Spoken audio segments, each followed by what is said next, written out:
काय कर्कसा ग एक तर आमचा मराठवाडा असा दुष्काळी भाग आहे. त्याच्यात संजय शिरसाट साहेबांसारखी माणसं 50 खोके घेऊन कुठंतरी सुखानं आयुष्य जगतील म्हणलं तर ते जगू देणार. आता संजय शिरसाट साहेबांच्या पक्षामध्ये कसं म्हशीचं शिंगण, उंबट स्वाहा, टाळीवरची पूजा, नागोरी पूजा चलती ना, तसं मी म्हणलं माया आता मुळा पक्षावर नका बरं होतात. आणि मी मराठवाड्याची, संजय शिरसाट साहेब मराठवाड्याचे म्हणून मी म्हणलं माया आता त्याच्यासाठी जरा असं प्रार्थना काहीतरी करावंच असं. तर हो का मी त्याच्यासाठी आल्या गेल्याची, काळ्या कुत्र्याची, माकड तोंड्याची, डुक्कर तोंड्याची, खाल्लाकडल्या गल्लीतल्या बाईची, वरलाकडल्या गल्लीतल्या बोळाची, देवाभाऊची, देवाभाऊच्या पक्षातल्या लोकांची, यकुमामाची, यकुमामाच्या पक्षातल्या लोकांची, संजय राऊतची, अंबादास दानवेची, इम्तियाज जलीलची, अयोध्याची, समजायची नजर उतरू जा दे ग माय. तू आता हे का संजय शिरसाट साहेब आमच्या मराठवाड्यातले येतं आणि काय त्याच्या मागं कर्कसा लागली की ग माय. आधी ते काहीतरी 1.5-2 कोटीचे ते चाट अयोध्यानं बाहेर काढले.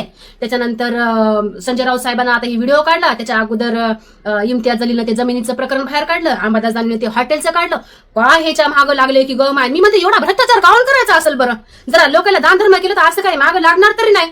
जाऊ दे ग माय, मला काही करायचं नाही. फक्त एकच सांगायचंय, समध्या गद्दार लोकांना संजय राऊत साहेबाच्या नादाला लागत जाऊ नका बरं. ते बुवा लय खतरनाक आहे. आणि ते जेव्हा म्हणतात ना की मी एखादी गोष्ट त्याचं जे वाक्य आहे त्याच्यामधून काहीतरी शिकत जा की बुवा पुढचा नंबर आपला तर नाही ना. त्या बुवा ना 3 लोकांना आता चडी बनींवरती दाखवलं सगळ्या देशाला. बघा आता बाकीचे पुढचे लोक गदार आहेत ना, तर ते समजून नाही ह्याच्यातून काहीतरी. संजय राऊत साहेबाच्या नादी लागू जाऊ नका. संजय राऊत साहेब सगळ्याला असं समोर आणतात देशाच्या. हा तुम्ही काय शिरसाट साहेब मराठवाड्याचे आहेत म्हणून मी तुम्हाला सांगायले, बाकी सगळे यकुमामाच्या पक्षातल्या समजायला सांगायले सांभाळून राहा बरं. तरुक इतकंच बोलते, आज मला नाही बोलायचं आहे. तरुक इतकंच गंज करते.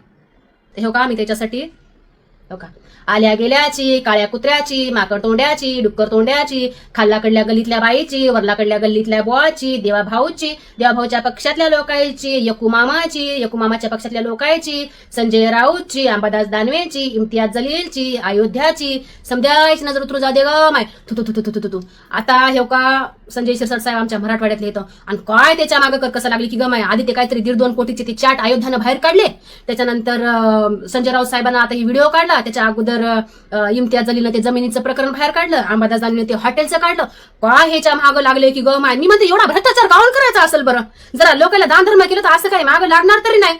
जाऊ दे ग माय, मला काही करायचं नाही. फक्त एकच सांगायचंय, समध्या गद्दार लोकांना संजय राऊत साहेबाच्या नादाला लागत जाऊ नका बरं. ते बुवा लय खतरनाक आहे. आणि ते जेव्हा म्हणतात ना की मी एखादी गोष्ट त्याचं जे वाक्य आहे त्याच्यामधून काहीतरी शिकत जा की बुवा पुढचा नंबर आपला तर नाही ना.